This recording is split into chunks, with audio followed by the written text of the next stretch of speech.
الله الرحمن الرحيم. اللهم صل وسلم وبارك على سيدنا محمد وعلى آله وصحبه أجمعين. هنعمل النهارده إن شاء الله طاجن السجق بالبطاطس. معانا بطاطس مكعبات، معانا سجق، معانا بصل جوانح، معانا فلفل حراق، معانا توم مقطع شرايح صغيرة، معانا فلفل رومي وطماطم. في صينية فيها شوية زيت بننزل بالبطاطس نحمرها، نديها نص تحميرة لحد يبقى لونها ذهبي كده، تبقى نص تسوية. بنطلعها من الزيت نحطها في طبق، نبتدي ننزل في نفس الزيت بالسجق، نشوح السجق لحد ما ياخد لون بني كده، نديله تحميرة بيبقى بالمنظر ده،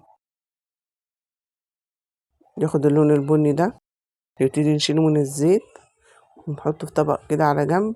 وفي نفس الزيت بننزل بالبصل الجوانح، بصلتين جوانح مقطعينهم جوانح،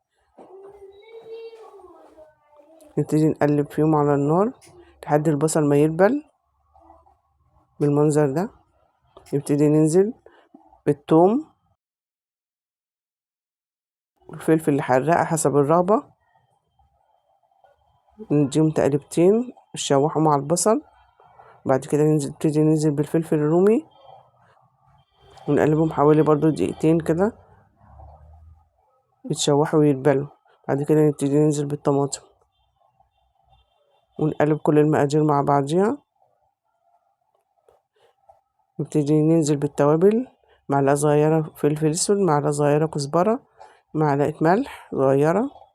نبتدي نقلب كل المقادير مع بعض. بعد كده نبتدي ننزل بكوباية مية سخنة ونقلبهم. أول ما يبتدوا يغلوا بننزل عليهم بالبطاطس مديناها نص تسوية. نقلب البطاطس مع المقادير حوالي دقيقتين 3 كده تشرب منهم.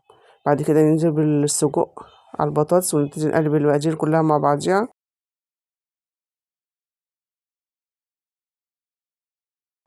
بعد كده نبتدي ننزل في طاجن بايركس أو أي صينية لو مفيش طاجن بايركس، وندخلها على الفرن لحد ما يحمر الوش بالطريقة دي. ونبتدي نقدمها مع رز أبيض، رز بشعرية، أي نوع رز انتوا حابينه. جربوها هتلاقوا طعمها جميل إن شاء الله. طعم البطاطس حلو متشرب من السجق ومن الخلطة، وتتاكل مع أي نوع رز انتوا حابينه.